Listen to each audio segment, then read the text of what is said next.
隔了大约1小时，袁旅登打来一个电话，原是公共租界的华董，是所谓海上3老之一。他一口宁波口音，我是听惯的。陆守伦也是宁波人，抢了话筒就和袁旅老对话。陈医生实在是胆小，不肯走出租界一步。你既然来电话，可不可以用你的汽车送去送回？袁旅老一口答应，而且说，我正在一品香旅店为魏廷荣的侄儿证婚，你们一起来，我陪陈医生同去同返。于是我就坐了陆守伦的车子，带了金阿六同去。袁旅老见了金阿六，开口叫他科长。随后大家就登车，直驰沪西吉斯菲尔路76号。76号这次去时，情形就不同了。他们把陈调员的住宅大大的扩宽了，四邻的房屋都打通了，连在一起。因此进入大门后，内部房屋情况与前时截然不同。屋内刁斗森严，令人不寒而栗。我进入第2道大门时，他们便把铁栅上锁。不一会儿，有2位荷枪实弹的人跳上汽车，弯弯曲曲地进入内部一所小洋房。车子停了之后，迎面站着的就是那位吴四宝。他见了我，很坦白地自我介绍道：我从前是世界书局总经理沈之芳的司机。我听了他这话，只得说：啊，我认识。一面说一面，他就陪我进入内室。袁旅登，1879至1954，原名贤安，改名李敦，字旅登，浙江宁波人，曾任宁绍轮船公司总经理、上海总商会副会长等职。5·3运动时任上海各马路商界总联合会会长。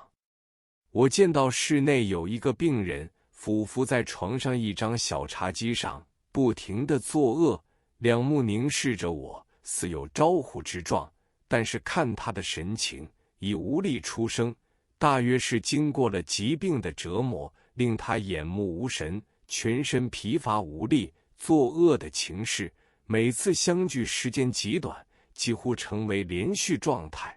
每一作恶，全身颤震无气力，一味用手指着喉头，意思叫我从速替他止恶。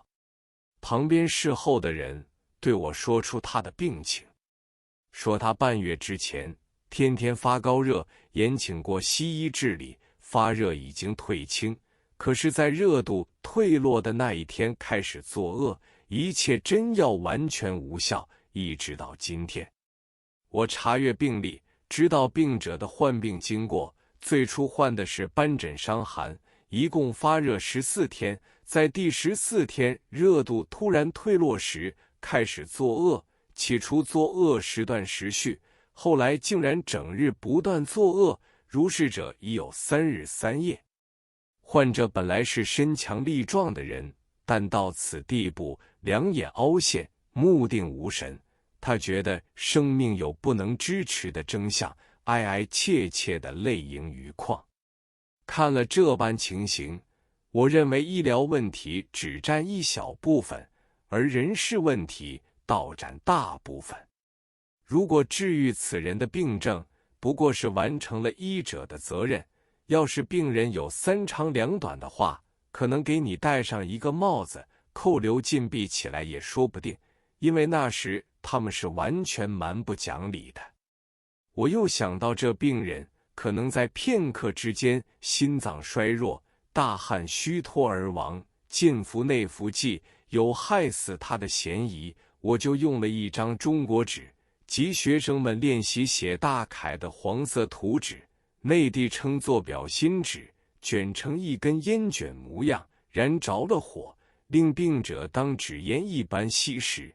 这种纸质完全是植物纤维，点着了之后，呼吸时有浓烈的青草气息，一口浓烟进入肚中，会觉得到极大的刺激力，通常可以令胃神经受到剧烈刺激，影响到横膈膜神经，这是古老的止恶法。可是这位病人吸了之后，依然作恶。我接着又在口袋中摸出一枚铜元，这是当时上海市通用的辅币，铜制圆形，比香港5毫硬币稍大。我就用这枚铜币向患者向背部刺，脊椎骨的第一节之上，在中医书上是名为大椎穴的所在，用力磨刮，患者似痛苦又似爽快，就从那时起作恶渐渐停止。病者欣然作声，说是毛病有救了。我说你要闭目静养。大约又刮了1小时，病者由俯伏小脊改为平卧床上，不久竟然入睡。这是因为他已3天3夜没有合过眼，作恶一停，终于倦极而眠了。这位病者作恶停止后，大家高兴得了不得。接着知道，原来这位病者是掌理警务和特务的高级人物，患病后不敢入公共租界的医院中，所以在76号的机关中延聘3位西医为他治疗。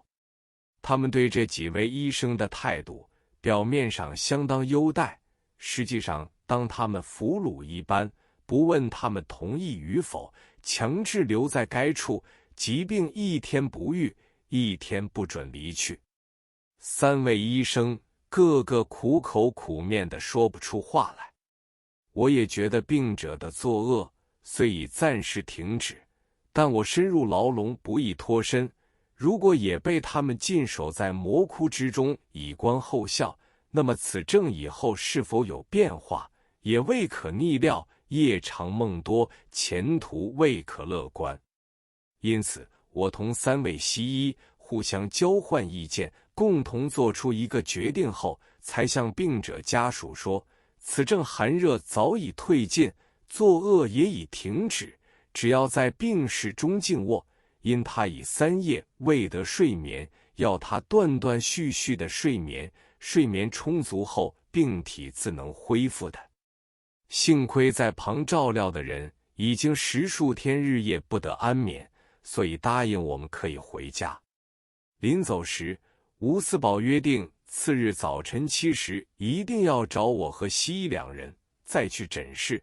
袁吕老看出我们都有些不悦之色，就对我们说，以后来往都有我的车子接送。他这样一说，我们就放心多了。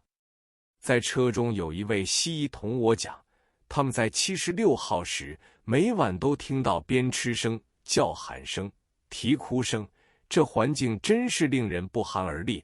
此人要是患病死亡，诊病的医生一定有意想不到的麻烦。如是者6、7天之后，那个病家日有起色，隔了半月，吴四宝具了一张请柬，请我和袁吕登等去吃饭。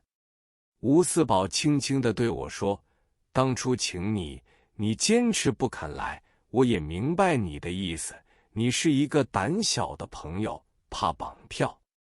所以我今天请了8个陪客，都是个路人马。你吃过这次饭之后，就没有人敢向你动脑筋了。入席之后，原来潘达也在座。吴四宝为我介绍说，这位是我们的第4科科长。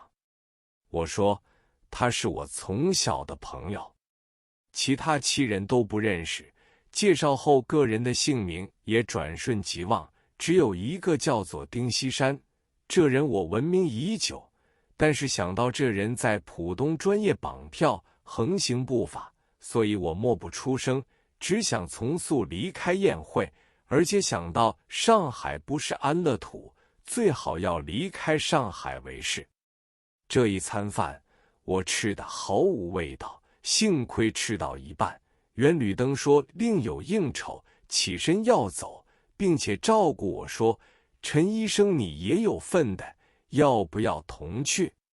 我心里明白他的用意，马上也站起身来道谢而别。